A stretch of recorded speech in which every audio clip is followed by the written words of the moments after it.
that moment, who should come dashing to the rescue but... Jane? Who else?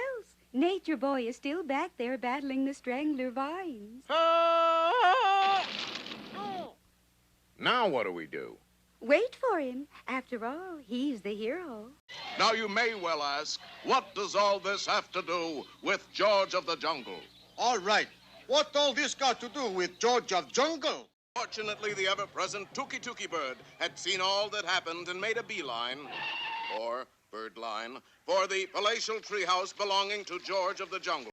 Using the sensitive tip of his trunk like a set of fingers, the prehensile pachyderm untied the knots which bound his master.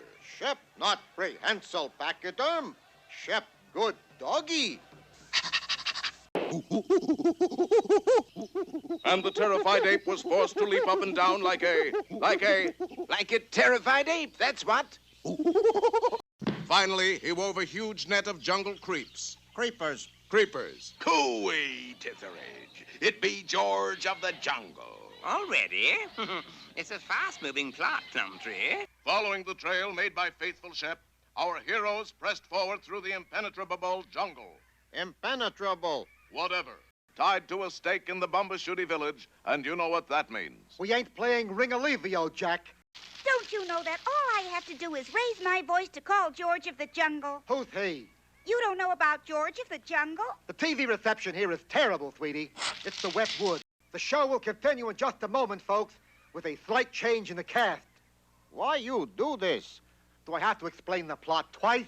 Does the mighty Jungle King still have one trick up his sleeve?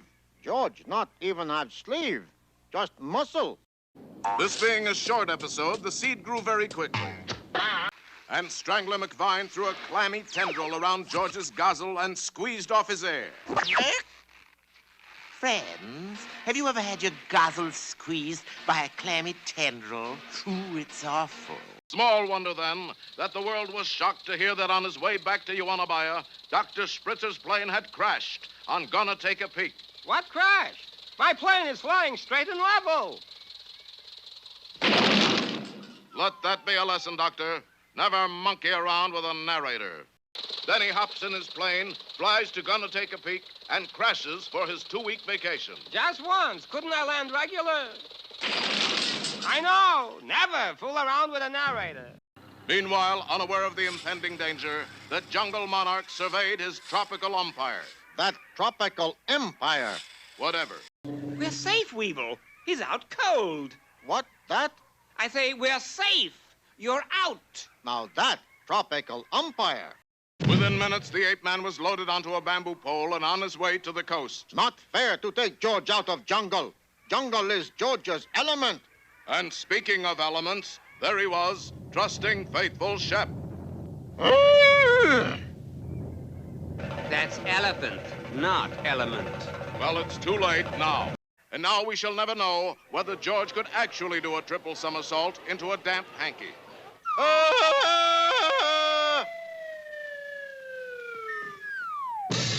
The answer is no. Well, there's only one person who can help you, Sir Alfred, and here he comes.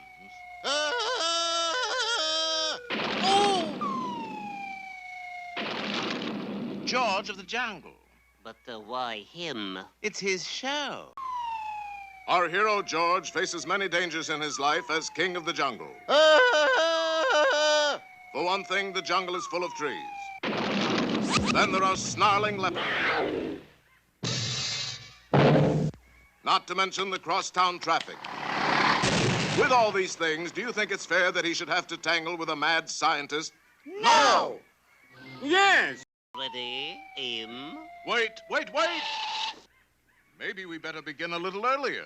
Fine with George.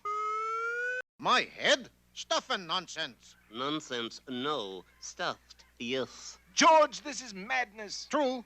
Would make exciting plot for story, though. A geyser. Now, how often would a thing like that happen? Oh, it happens here every time a writer gets stuck for an ending. And this is my latest evil creation, a bomb powerful enough to blow up the world. Observe. That's it? Don't be silly. That's just a model. This is the real thing. One pull of this switch and boom! Goodbye, Charlie, the world. Little does the Zipper know that the whole scene is appearing on nationwide television. Can't a master criminal have any privacy anymore? That was a mistake, for through that hole came 6 100-pound gorillas bounding into the room. Hold it. Not 6 100-pound gorillas. That's 1 600-pound gorilla. Oh, sorry about that, Zipper. At that moment on his way to Newport, Rhode Island, to blow the first flugelhorn riff at the annual jazz festival, was millionaire playboy Henry Cabot Henhouse III. Known to almost nobody as Super Chicken. With him, his faithful companion, Fred. Known to almost nobody, period. But if he was born rich, why did he become a thief? To stay rich. Oh, So that's how Rhode Island was finally returned. yeah, it was Rhode. The fool should have known better than to cross the oyster.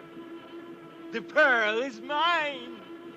It's the end of the show, and Super Chicken has failed. Congratulations, Super Chicken. You led us right to his hideout. I did? How? We just followed that cry in the sky. But, Chief, I haven't given my cry in the sky yet. Suffering catfish. You suppose we're in the wrong episode? But why would anyone want to steal a geyser? Why not? There's a million things you can do with a geyser. Such as? I'll think of something. But as fate would have it, that particular car wash had just opened under new management. The Geezer's Geyser. Super car wash. I told you I'd think of something. Oh, come on. That's Super Chicken. Never mind, Fred. They don't watch television much here in Kansas City. It's no use. Like Super Chicken would say if he were here. If you want a thing done, and you want it do, and you do it right, yourself, should you... It's no good. I just can't deliver one-liners. The super sauce went to work. The super sauce went to work. Are you through? I think so, yes. The super sauce went to work. But one day, Merlin Brando made the mistake of leaving the room while the television set was on. And the magic mirror finally got to see Super Chicken.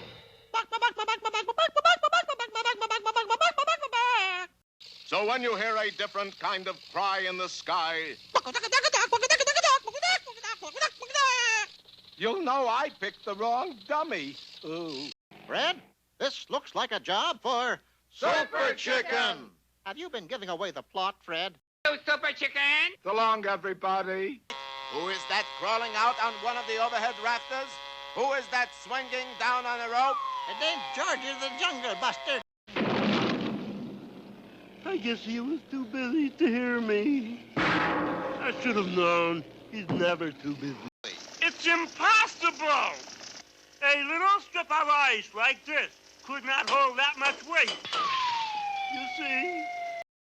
You didn't swallow them. No! Even I couldn't swallow a happy ending like that.